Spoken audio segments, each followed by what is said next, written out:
Come on out here, Dara. Before we do that, that was powerful. That was amazing. It's exactly what I was hoping everybody would have an opportunity to hear.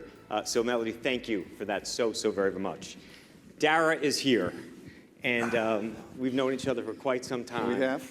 And I am thrilled to have you here and to have you speaking really for the first time publicly about this whole experience. And I think there are so many questions. We want to make this next session as interactive as possible. So we're gonna open it up, and we'll open it up quick. But I want to start. Let's just start at the very beginning. You've now been in this role only a couple of months, but you get a call. Yep. I imagine you're running Expedia, happily ensconced. 13 years. In Seattle, yep. And you get a call from whom I don't know, and you think what?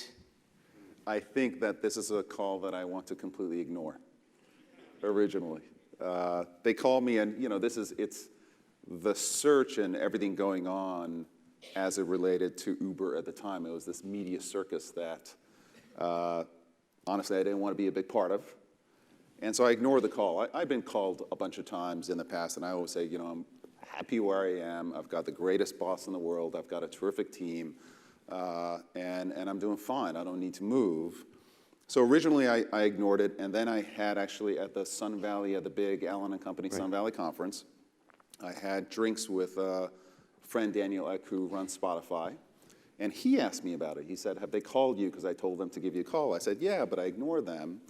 And he said, why the hell did you ignore them? I said, I'm happy. He said, since when is life about being happy? It's about doing something great.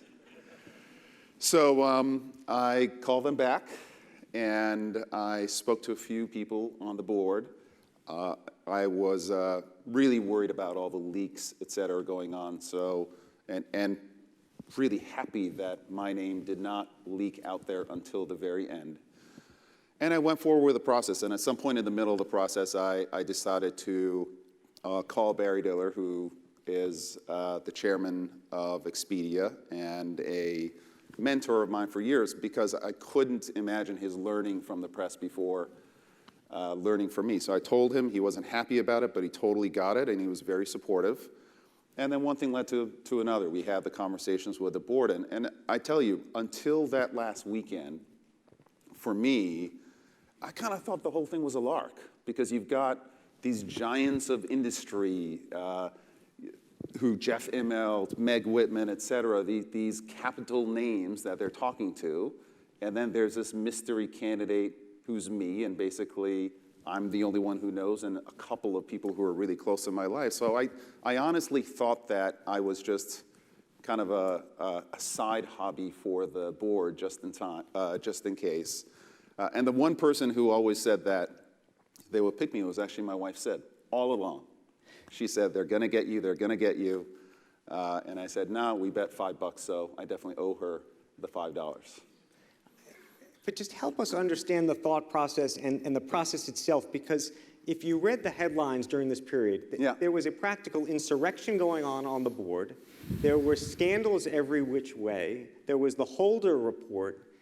And you're thinking, well, what did you need to know before you took this job? And did you make any demands of them? I did make certain demands of them, absolutely. Listen, what I knew is that this is an incredible brand and a terrific service. And I've seen that things are never as bad as the press makes them out to be, and they're never as good as the press makes them out to be. The public version of what's happening is often overkill and over-dramatized. To me, it's about, is this Was this over-dramatized this time? Well, maybe this one wasn't over-dramatized, but to me, it comes to the product and the brand, and frankly, the product and the brand that this founding team, Travis and this founding team, have built is extraordinary. And the talent of the company is extraordinary, and the culture went wrong. And the governance of the company went wrong, and the board went in a very bad direction. But if the product is good, then if you can bring in good leadership and you can ultimately bring it together, and I think we're on our way. We're on our way. It's going to take a lot of work, but after 2 months, I feel better about where we are than, frankly, I was going in. So what is your relationship like with Travis Kalanick? It's a good relationship, but it's also, it comes with balance. And that what I told Travis very early on is that any new CEO needs space and needs distance from the old CEO. And so I told him very early on, Travis, to some extent I'm actually going to be pushing you away early on because I need my space. I need to be able to meet with a team. I need to be able to communicate with them so that they're just communicating with me and they don't have someone to go around if they don't like something that they've heard, et cetera. So you've got to let me engage with the team, engage with the company, engage with the culture. And I was a little worried about that conversation, but actually he took it really well. He took it really well, and he's been very respectful. And at the same time, he's been available to me whenever I've needed him. And I think we're going to go through a process where early on, I've got to put my stamp on the company. The new team has to put the stamp on the company. And over a period of time, I would be foolish not to use Travis's incredible genius and his knowledge that really was, largely responsible for getting the company to where it is now. So he's there when I need him. How often you guys talk? It depends. We'll talk, some weeks we won't talk, some weeks we'll talk 10 times. Do you think he wants to be more part of this than he is? I think so. Yeah, I think so. And he's made it plain. How hard is that conversation to have with the founder of the company? I think he understands the why, which is early on, I've got to have my space. I've got to be able to push the company, kind of right the company. And I think he respects that. Intellectually, he gets it. And he's been very plain with me that he wants to be involved with the company, and I've told him I want him involved with the company, absolutely, over the long term. Okay, but there's a huge debate going on, and it's still going on this board. There's a lawsuit between Travis and one of the largest shareholders in this company, also on the board, Yep. About super voting rights, in part. And at some point, I imagine your interests or maybe diverging with his, or at least the interest that he thinks he has. I think that is true of Travis's interests and potentially the larger shareholders' interests. Listen, when I got into this role, I didn't want to take sides. And the only thing that I was focused on, and I wasn't interested. You have meetings with certain parties and they tell you about stuff that happened in the past and stuff that they're emotional about. And everyone is, if you listen to one party or another party, they seem justified in their anger. And I've kind of told all the sides, I'm not interested in what happened in the past. I'm interested in the company and the employees and the brand and how we move forward.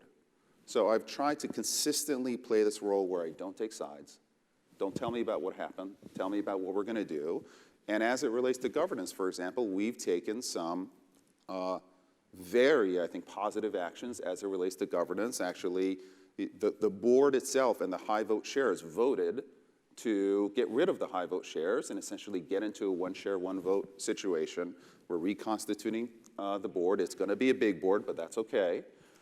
And I think step by step, we're preparing the company where you're going to have much, much better governance going forward, and you're going to ready the company for an IPO. It feels, though, that there is still tension on the board, in large part because there's been an expected investment, as you know, from SoftBank.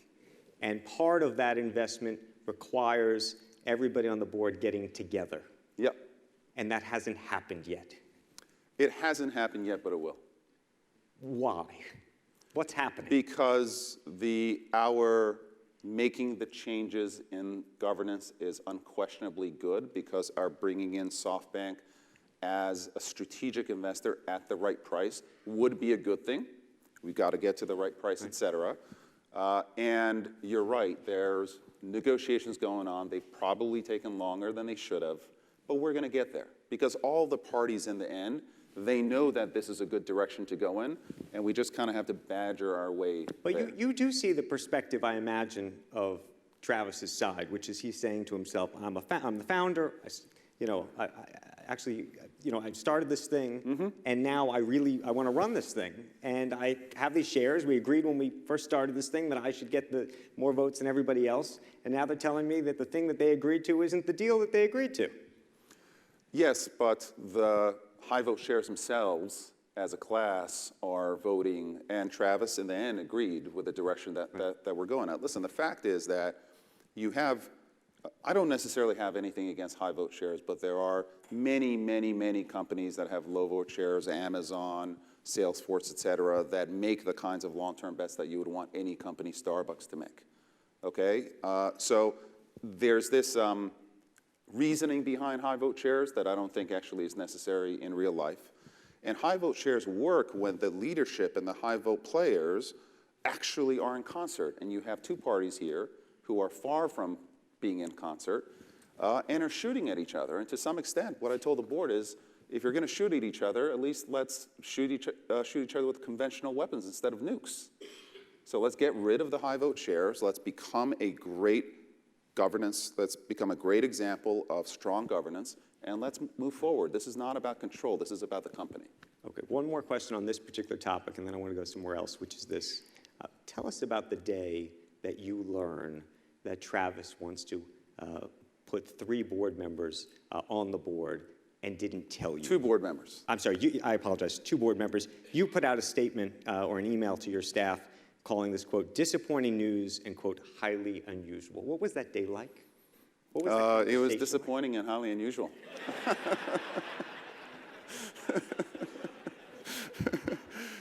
Bring us inside the room. It was, listen, it was a surprise. Now, the board members, the thing I was disappointed in is that the board members that Travis picked are actually great board members in terms of their resume, in terms of their background, and it put us in a weird situation because actually the subjects, the folks that he picked were great, but we didn't like how he got there. He had his own personal reasons. I don't want to recount them. He can recount his reasons.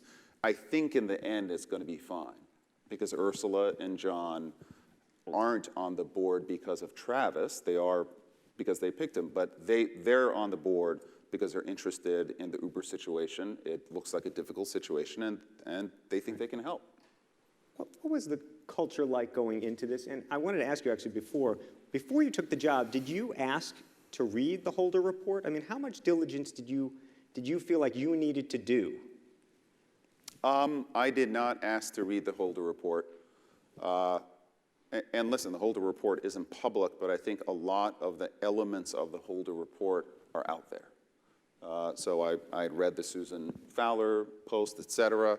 I certainly knew the company by reputation. I looked at a bunch of the legal stuff that they were going through and the financial matters of the company. And the fact is that actually the company, despite all of the swirl around the company, has been operating at a very, very strong cadence. And what it needed was a culture reset. And that's something that I think I'm pretty good at. And that's something that, to me, seemed like a great challenge and a great opportunity. Did you ever think about making the Holder report public? Thought about it. But listen, the Holder report has a lot of details. And listen, it's details about behavior that to some extent has already been reported that is not excusable. But the Holder report is actually very detailed with lots of individuals, et cetera, who may not want their stories public. You know, they were interviewed, they were in situations, et cetera, and if they wanted their stories to be public, they would have made them public. And I think from a material standpoint, it would create a bunch of sensational product out there, but it wouldn't change the story and it wouldn't change the direction that we're going in. And I think we've been very transparent as a company about what's going on at the company, where we are, and where we're going. Okay, so where is the culture of the company now? You put out a value statement recently. Norms, we call them. Norms. Behaviors, yes. Which were in large part a repudiation of the culture under Travis. I'd say yes and no. Yes and no. So there were certain cultural values at Uber having to do, you know, it's like toe-stepping, principle confrontation, et cetera, that meant well. Intellectually, you want to challenge your fellow employees to get to the right answer, but they were twisted into excuses for bad behavior and just being an asshole, right? And that did not work, even though that was not the intent of those cultural values. So we are very clear then in our new norms that that kind of behavior is not acceptable.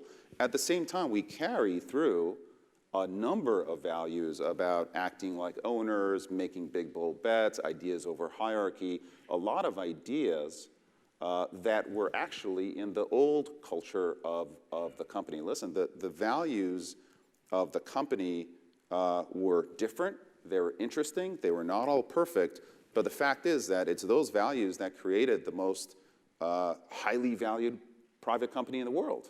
So you don't want to take everything that brought Uber here and throw it away, because there's a huge amount of value and capability there. You want to get the best, take the best of what brought the company here, and then combine it with a new set of norms and a new set of behaviors to take us to the next step.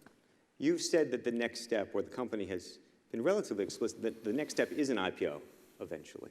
2019 is the target. Travis used to say that he wanted to stay private for as long as humanly possible. Jeffrey Sonnenfeld was asking a question of Howard Schultz about the public versus private markets. Given all of the spotlight on you now, even as a private company, why would you want to be public? I think you said it best. We have all of the disadvantages of being a public company as far as the spotlight on us, without any of the advantages of being a public company. So Travis and the whole board now agree that we should just go public. The number supported, the system supported, et cetera. And the fact is that if you set up the company in the right way and you are honest and plain spoken to your investors about being a long-term player, about sacrificing short-term quarterly results for long-term gain, you will find that right set of shareholders who will support you. Do you need to do that to get the capital that you need from companies like SoftBank? Do what? Go public? No. No, I think the results of the company speak for themselves. And by the way, they can get better, and we can execute better. But actually, if you talk to SoftBank, they don't have any particular interest in going public. They are the ultimate long-term investor. I have actually a quick SoftBank question. And I knew you were in Saudi Arabia 2 weeks ago, as was I.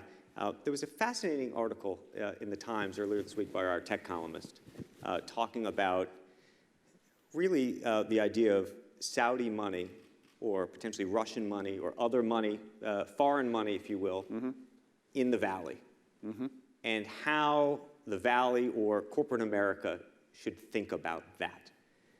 $45 billion of SoftBank's $100 billion comes from Saudi Arabia. There was an earlier investment made by Saudi Arabia. How do you think about that? Well, first of all, I wouldn't commingle Saudi money and Russian money. They're different animals, right? And the Saudi money didn't come with any strings attached other than the strings that any investor would have. And Yasser, who is on our board, has been nothing but a model board member whose sole interest is helping the company kind of get to the right stage of maturity, et cetera. Now, I wasn't there, but at the time when we took the money, because I asked the team about it, the company definitely talked about it. And I'd say that the most important issue for the company was the women's rights in Saudi Arabia. And actually, the company explicitly talked about how we actually believe that women should be able to drive. And since then, the changes that we're seeing, the cultural changes that we're seeing in Saudi Arabia, they are unambiguously positive, they're daring, but it certainly does seem like the country is moving in the right direction. Let's talk about the operational business itself. And part of an IPO, I imagine, I don't know if you'll get there by then, but how do you make this company profitable? There has been an argument made over the years, given all of the capital that's come to you and so many of your competitors, that we are all having our rides home and elsewhere subsidized by the venture capital community, and that there may very well never be a day where the math actually adds. That day is today, because the math is actually working in certain areas, in certain geographies. So if you look at the portfolio of the business, there are certain markets, such as the Asia-Pacific markets, if you look at Southeast Asia or India, where we are in heavy, heavy investment mode, and appropriately so. And we lose money. The bigger the company gets, the more money we lose, because we're actually subsidizing those rides. But we have been able to demonstrate a track record, and you've got to look in the numbers and look in the geographies where over a period of time we can pull back on the subsidies. and over a period of time get into a position of profitability on a geographic business. It doesn't happen everywhere, but I think that we can certainly demonstrate it. What's the key and what's the time frame for that to happen? It depends on the market, and it depends on the dynamics, the competitive dynamics in the marketplace. To some extent, the larger the market, the longer you want to subsidize that market, because the ultimate target as far as the rides market or the delivery market is so big that you want to actually juice that business. So it depends, and it also depends on the competitive nature of the business. And the US is very, very competitive right now between us and Lyft. So I don't see the US as being a particularly profitable market for the next 6 months. We'll see. What happens after 6 months? Depends on where the competition goes. Right now, we have a situation where a competitor, Lyft, is spending very, very aggressively in order to gain share.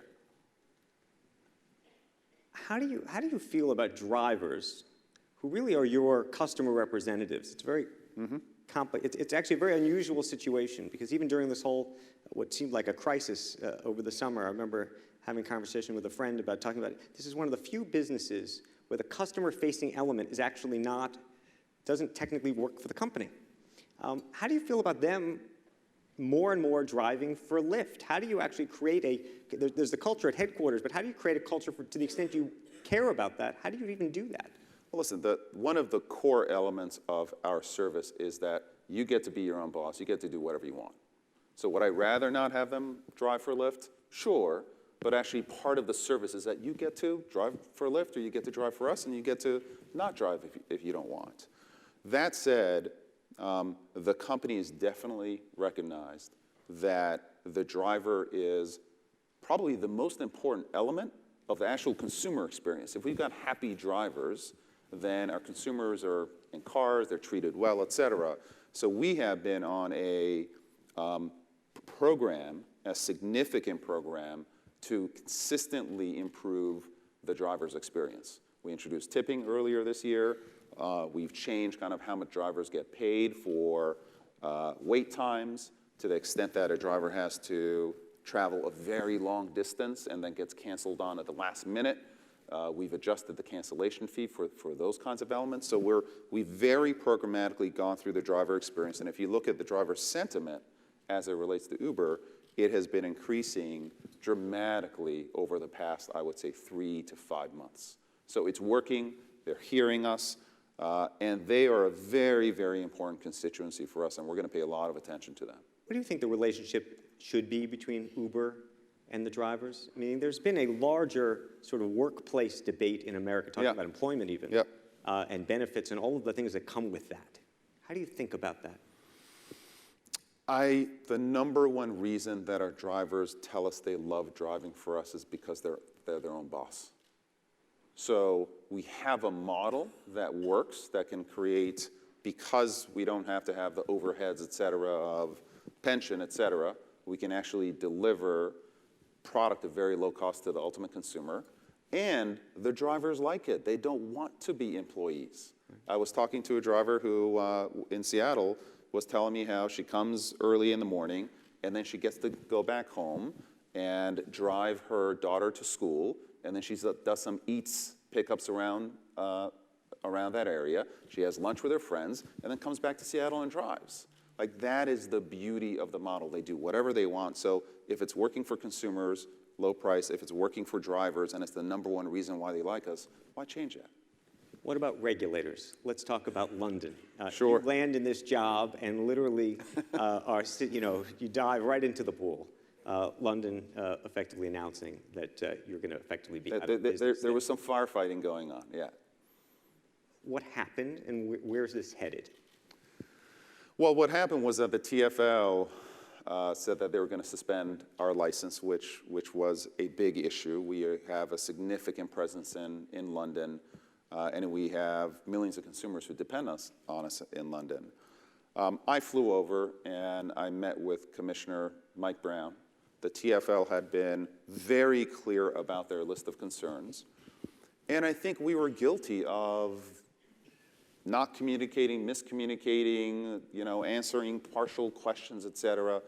I think we were generally immature in how we deal and dealt with regulators, and just being upfront about what's going on and what we can deliver and what we can't deliver. So we had dialogue with the commissioner. I think that there were certain things that he asked for, and I think we can deliver on those asks. And by the way, they're perfectly reasonable asks. It's not like they came out of nowhere. It's not like we didn't know about them.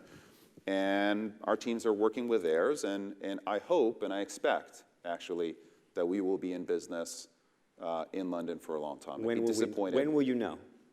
That is out of my control. That depends on TfL, and it depends on their being satisfied with what we have to tell them. I think we'll get there, but it's going to be on their time frame, not ours. And what about Brazil? So Brazil was another. I think Brazil's a different situation, and that, first of all, our business in Brazil is enormous. We've got over 500,000 drivers in Brazil. We've got, I think, over 5 million users. So it is a very, very big business, and lots of people have come to depend on Uber at a time of extraordinary economic difficulty. The taxi unions are not happy about this. And the taxi unions sponsored a bill that was very problematic and that essentially was looking to license our cars as taxis are. And just some stuff did make sense. That is classic kind of taxi licensing. For example, if you have a license to drive from Sao Paulo airport into the city, you can't bring someone back. So then the rates from the airport to the city are really high because your utilization is insanely low. Our drivers can go both ways. The utilization is higher, prices come down. So regulation was fast-tracked to essentially license us like taxi companies. I went there and I talked with a number of government representatives. I think we made an effective case. I think they heard the voice of our drivers and consumers. And at this point, actually, the Senate passed the bill that we think was a good bill and a constructive bill, and now it's with the House, so we'll see. How international do you think your business ultimately needs or has to be? Are there areas where you say, I'm going to scale back? Obviously, the deal was made with Didi in China. There are certain markets, if we can't win in a market or we can't be competitive in a market or can't be profitable ultimately, we'll pull back because we're not in this business just for fun. I think that China and Russia were two markets where our action in merging was appropriate. In almost every single other market that I'm learning about, and I'm just learning, it's only been 2 months, we are in a very, very strong competitive position. And to the extent that we have a competitor and we're spending the same amount, let's say in incentives, et cetera, and a competitor is spending the same amount, we tend to gain share because our product or brand or services are just better. That's a good position to be in. What do you make of the sort of strange bedfellows or relationships? I'm thinking of your relationship with Didi, which also has a relationship with Lyft. I'm also thinking of Google, which has a relationship with you and Lyft, and also is it's like a giant orgy. And they're suing you. Yes. So what is the state of that? The state of that is it's going to court, and as it relates to the suit, the damages claims that they have, I think, are highly questionable. I don't want to comment more on that, but the judge is certainly asking questions, and I think we're pretty confident in our position. But do you talk to Larry Page? Do you talk to people? Because they do have they're invested in you too. Yes, they are. They've got a very significant investment in us. But I think that the way that Google runs its investments arms are pretty independent of their operational arms, which is actually the right way of doing it. Otherwise, your investments tend to underperform. What about all the money you're spending on autonomous driving? There is a huge question about whether you, dare I say, are just burning cash, and whether you should, some people say, and they say, we're burning cash for good effect. But that's the question. Yeah. Are you burning it for good effect, or could you effectively, in the future, just outsource it to to the extent that you can remake Friends with Waymo with them? Or somebody else? Our interest is in building a global ride-sharing network. It's not necessarily to manufacture cars one way or the other, autonomous or otherwise. At the same time, we want to make sure that we have availability to autonomy as it as it comes into the market. And right now, with the technology being as young, there are certain players who are interested in developing autonomy and operating a network, and there are certain players who just want to manufacture. So our investment in autonomy is one, in that we think it's a really, really interesting space that is worth a ton of money, and there's a lot of capital going in. The second is that we want to make sure that we have access to this technology as we build out the network. And the third is that actually building out autonomous technology and having a global network is a huge advantage. Because the issue with autonomy in any software is that you've got these edge cases, right? And so you're building software that solves 90% of the problems, but there are edge cases. Hey, I was in an Uber pool and went across the bridge and had to split a toll with my other riders, and I want a refund because I was unhappy with the service, and I want the refund of my ride and the third of the toll that I shared, right? We haven't built that yet. It's going to be a long time when we build that, and we have customer service folks who'll be like, hey, here's $2.99 back, right? That's how we deal with that edge case.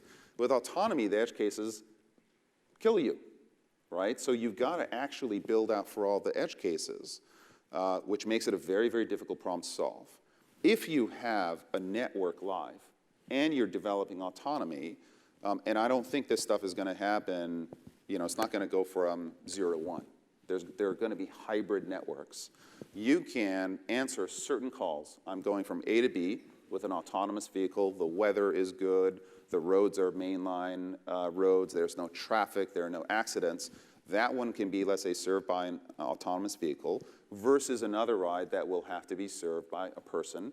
And you can, over a period of time, feather in autonomy into the network. And we are the only company in the world that has autonomous technologies that's as advanced as it is, with the opportunity to feather it in a live network and gather live data. So where are you? So everybody thinks that Waymo, Google, has the premier technology right now.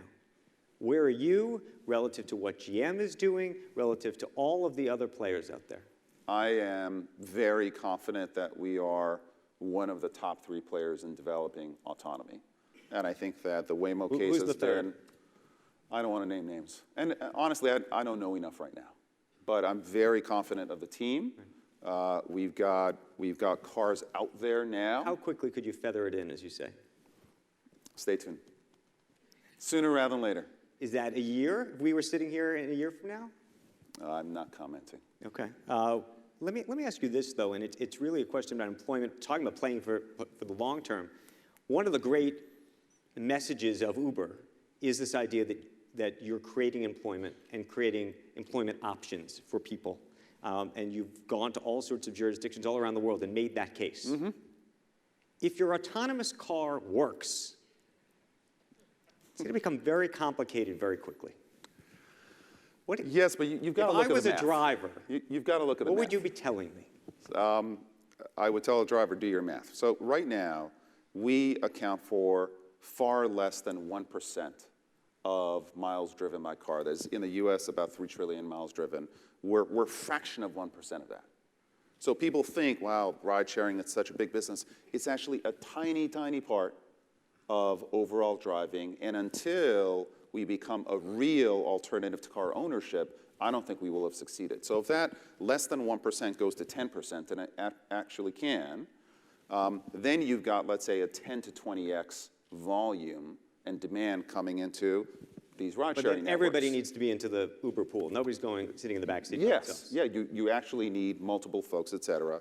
And you're never going to get to a position where 100%, not never, but in 10 years, you're not going to get into a position where I think 100% of rides are going to be served autonomously. Maybe it's 70%, maybe it's 80%. But there's going to be that 20% to 30% that will always need a driver, and that's going to be 20 or 30% in a 10x, 20x market. So 10 years from now, are we going to have more drivers than we do today? I absolutely think so. Okay, final question for me, and then we're opening it up. Flying cars, when's that coming? You're investing in it. You just did it. We are investing in it. Yeah, we are investing in it. It's going to be, I would say, in 5 years, you're going to see some flying cars out there. Where? The team, There are cities that are knocking down on our doors wanting to get Uber networks out there. And what we're doing there is we're building the network. We've got incredible systems, et cetera. We're working with folks who are going to build skyports, et cetera. We're negotiating air rights. And then we want to work with all the manufacturers in order to develop these cars. And you can have a ride, too. Push of a button. It's going to be awesome. I want to open it up to questions. I know there's a number of important people here today. I want to start. I don't know where he is. There he is. Mike Isaac. I want to go to Mike Isaac first real quick from the New York Times. He has been covering this story. He's got his computer. He's been covering everything you've been saying. What have I missed, Mike?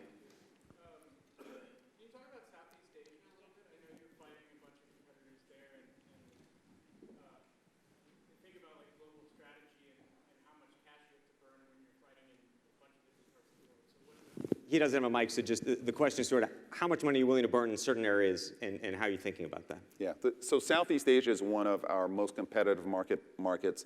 There are two players there. They're very, very strong players. And I think the difference in that market is that the players there are not just playing for ride sharing, but they're also trying to build out global payments platforms. So the economics of ride sharing, to some extent, they're subsidizing those economics to build a payments platform. I think from a pure ride-sharing basis, we think our product is very, very competitive. But the economics of that market are not what we want to be. I think it's overcapitalized at this point. We're going in and we're leaning forward, but I'm not optimistic that that market's going to be profitable anytime soon. Okay. There's a gentleman in the cheap seats in the back there named Barry Diller, and we want to get him a microphone. Can we do that? You have one. Now what? So I want to ask you this, Barry. Yes, sir. He said he called you. What did you tell him? Don't go.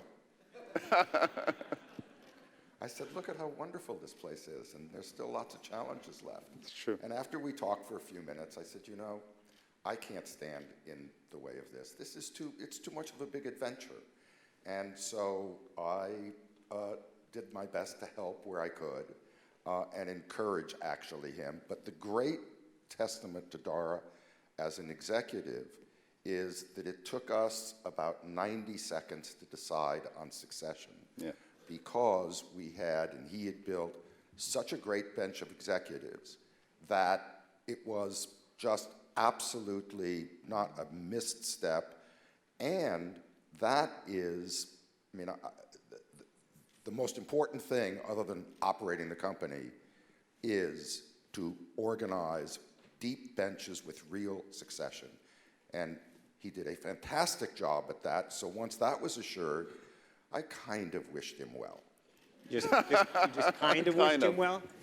More than. I'm curious, though, had you been trying to, I don't know if you ever told him, did you ever think about, I need to have a successor because I may need to hit the exit? No, Barry and I always, every 3 to 6 months, we just talk about the team. You know, and Barry's very, in the right way, involved with the team and engages with the team, and he would come to strategy sessions, and the team would just love it because there's this energy that Barry brings into the room that just lights up the room, and he pushes the team. So we'd always have chats after those sessions about the team, and it's just something that you do. It wasn't a formal process with the board, but it was constant, informal process any together. company that doesn't do that, I would really worry about. So would you invest in Uber? Would I? Yeah. I was not given the opportunity. Are you going to offer him an opportunity? If you take it, sure. It's you or Masa, Barry. Come on. Oh, would I invest in Uber? Yeah. With him running it? Absolutely. Okay. Fair enough. Pass. Just try me. I want to open up to others. I just quickly, because you're here, Barry. Hold on. You still have the microphone. This is a totally different topic. I just want to congratulate you on behalf. No, I'm going to congratulate you on behalf of all New Yorkers on bringing that pier back. What's known as the Diller Island. Thank you. I saw you a couple months ago, and I was the day after it had seemed like it collapsed. It did collapse, but reborn for New York, 2020. Okay, Barry Diller, thank you. Thank you. Let's get some other questions. There, I see Chris Licht, the one and only showrunner of Late Night with Mr. Colbert. I'm fascinated by The Late Show. I'm fascinated by the discussion about culture. And I'm wondering, what do you think, when did it go sideways in your forensics of what happened? And what can other companies learn about why it went so sideways? And just a side note, if you could continue to work on the situation at Giant Stadium with Uber, because after games, it's really like a third world. Do we need Uber Air over there? Yeah, I think you do. Okay. So I think, I don't know exactly when it went sideways. One of the talks that I gave to the company are sometimes you can talk about culture, et cetera, but the fact is that everyone wants to play on a winning team. And I think that even if you have a great culture and you're constantly losing, you're not really going to love it. The magic is when you're playing on a winning team and you have a great culture. And at the same time, teams who win, sometimes the winning can hide rot that can happen in an organization. And I think that Uber was winning. And while it was scaling as a business, it wasn't necessarily scaling in terms of culture and scaling in terms of some of the executives there. And Travis tried to bring in some senior executives that just didn't work out. And I think winning gave some excuses for bad behavior. And it happened over a period of time. And by the time that it kind of became public, it was almost too late. And the thing that the company recognized and Travis recognized is that they needed to change, and they needed to change fast, which is why I think they ultimately decided that they needed a new executive in there. Let's see if we can sneak in. We have a mic right up there. When I get in an Uber car in New York, often I'll say to the driver, how's the Uber business? And more you hear, there are too many drivers in New York, I can't make a good living anymore. A driver this morning actually told me that some of the initial Uber drivers are dropping out. How do you respond to that? There's always going to be supply and demand imbalances within the market, in that if there are too many Uber drivers, then people do drop out, and if drivers do drop out, then actually utilization goes up, and to some extent the marketplace takes care of itself. That said, I think that part of the issue is for us to be able to drive demand very aggressively in some of these bigger markets, and our share hasn't been what we want it to be. Ultimately, the demand has to be there, the consumers have to come back, and I think that we're in a better situation than we were 3-5 months ago. But our job is to reinvigorate the Uber brand, and as we reinvigorate the Uber brand and we bring in more business, we're going to have busier drivers. Okay, let's sneak in one final question, if we could. I think we're running out of time. You're, again, in the cheap seats in the back, there. So, this is adding on to what this gentleman just said. On the ground, what I'm hearing from Uber drivers is not a lot of happiness.